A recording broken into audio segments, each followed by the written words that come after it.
Assalamualaikum warahmatullahi wabarakatuh. Hal semuanya, semoga dalam keadaan sehat walafiat, tanpa kurang siapapun. Bersama kami bertemu lagi, yaitu channel Santri Ilmu Tutor. Semoga teman-teman dalam keadaan sehat walafiat, tanpa kurang suatu apapun, dan dalam keadaan dilindungi oleh Allah Subhanahu wa Ta'ala. Amin ya Rabbal Alamin. Pada video kali ini kita akan membahas tentang renggang atau nempel saf sholat itu mana yang benar. Mari nanti kita akan membahas tuntas ya, sebenarnya yang benar itu mana, atau benar semua, atau memang itu hanya khilafiyah ya, karena hadisnya bersifat mujmal. Mari kita lihat video berikut ini. Ketika mau mulai sholat, Nabi mengatakan aqimu sufufakum. Aqimu itu tegakkan, bangunlah, dirikanlah sof-sof kalian. Fa inni arakum min wara'i dhahri. Karena aku bisa melihat kalian dari belakang punggungku, ya.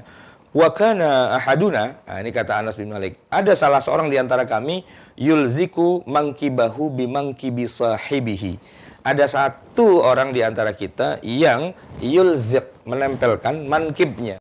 Ada satu orang di antara kita yang yulzik, menempelkan. Ada satu orang di antara kita yang yulzik, menempelkan. Ada satu orang di antara kita yang yulzik, menempelkan. Ada satu orang di antara kita yang yulzik, menempelkan. Yang namanya syaf sholat itu memang ya, orang berbaris mestinya ya lurus. Tetapi Allah itu tidak maha terlalu ketat, itu enggak ada.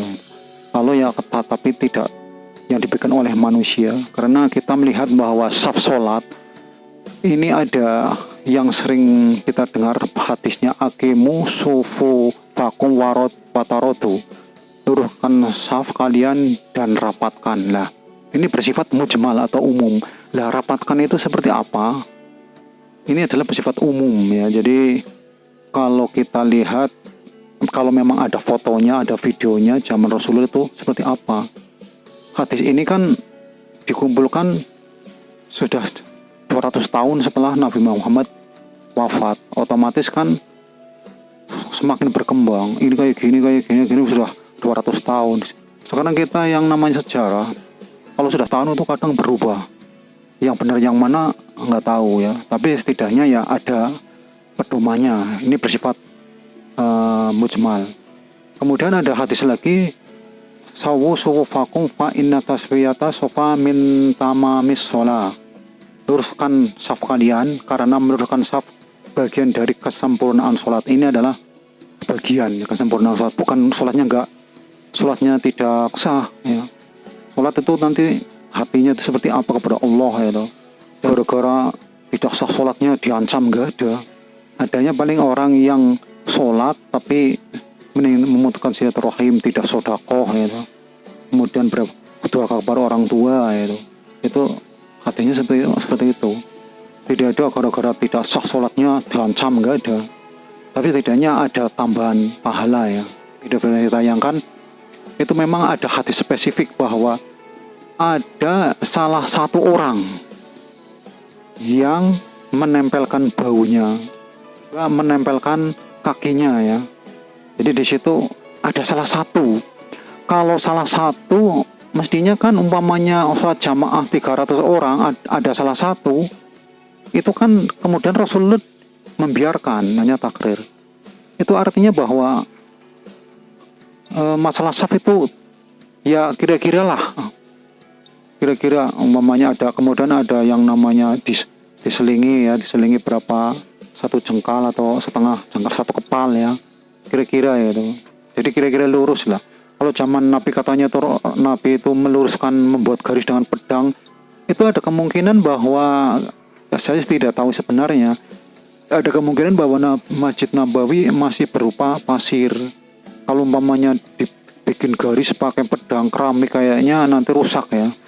Itu, tapi itu adalah salah satu ya. Yang jelas yang namanya saf itu jangan merasa paling benar ya.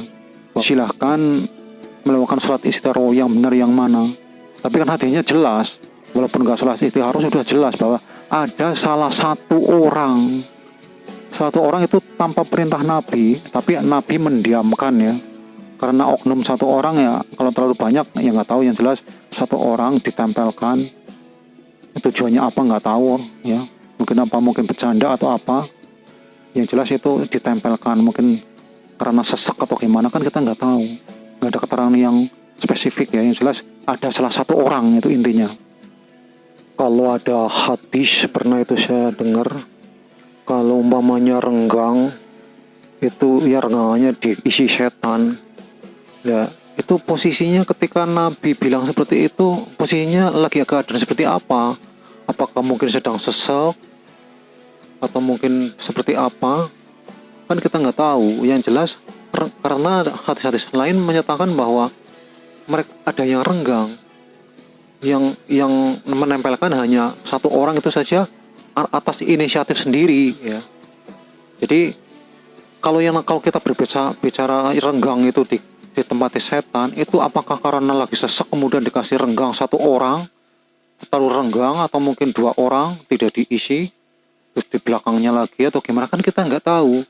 Yang jelas kalau kita bicara renggang itu di depan imam renggang, di belakang saf terakhir juga renggang. Kalau momennya satu masjid itu muat 1000 orang, yang jamaah cuma 100 orang, kan masih renggang, itu banyak sekali. Kemudian kalau kita berbicara renggang, kakinya terlalu lebar, itu juga renggang lagi, itu diisi. Itu kita berbicara masalah keadaan yang sebenarnya loh, bukan masalah tekstual. Sholat itu sakral, tekstual, tetapi ada kaidah-kaidah yang tidak terlalu tekstual. Terima kasih, mohon maaf. Wassalamualaikum warahmatullahi wabarakatuh.